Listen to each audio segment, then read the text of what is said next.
Si bien desde 1919, después de la Primera Guerra Mundial, se establecieron los principios de la rehabilitación médica, recién a fines de la Segunda Guerra Mundial se empezaron a desarrollar sus actividades tal como las conocemos en la actualidad. En esta época, el programa que inició el Dr. Howard Ross en un centro de convalecientes de guerra en Missouri dio origen a un movimiento panamericano enfocado en la concepción funcional del tratamiento médico. El enfoque de la rehabilitación centrada en la persona se asemeja a la explicación unicausal del fenómeno de la enfermedad. En contraste, la introducción del concepto de desventaja se asimila al concepto ecológico, es decir, al criterio de multicausalidad que revaloriza la importancia y el papel del medio. En 1974, la UNESCO planteó que el proceso de rehabilitación transita por 5 etapas que se interrelacionan con el grado de desarrollo y el estado socioeconómico de los pueblos. Como primera etapa tenemos la etapa filantrópica. Esta hace referencia a la idea predominante a la enfermedad y se habla de invalidez considerada como una característica constante del individuo.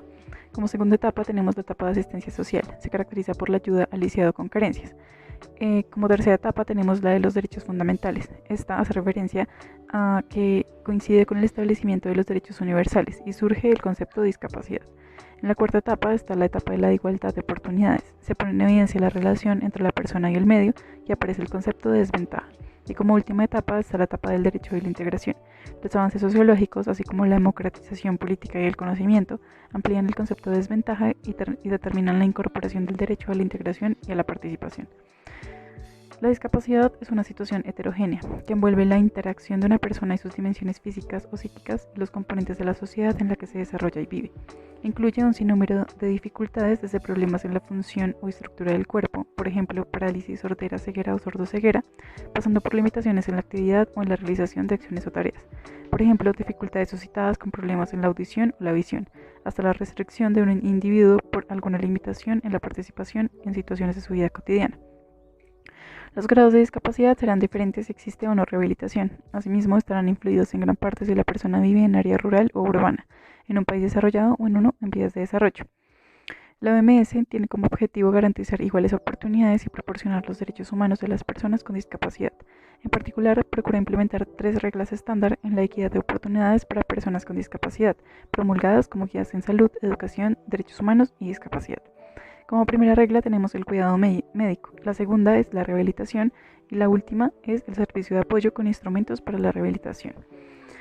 Relacionado a los modelos, tenemos 3 modelos. El primero es el modelo de prescindencia o tradicional. Este modelo tradicional comprende la discapacidad como una consecuencia del pecado o llevar una vida lejos de los propósitos del bien o resultado de la brujería.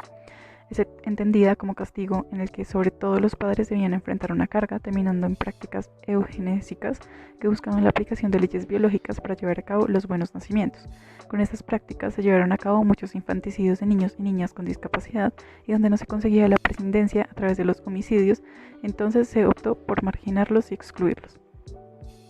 El siguiente modelo es el modelo médico o rehabilitador. En este modelo tiene bases científicas y productivas. La cantidad de soldados mutilados que dejaron las guerras obligaron a abandonar la idea de que la discapacidad se originaba por castigos divinos, y se entendió que la discapacidad responde a causas de tipo biológico.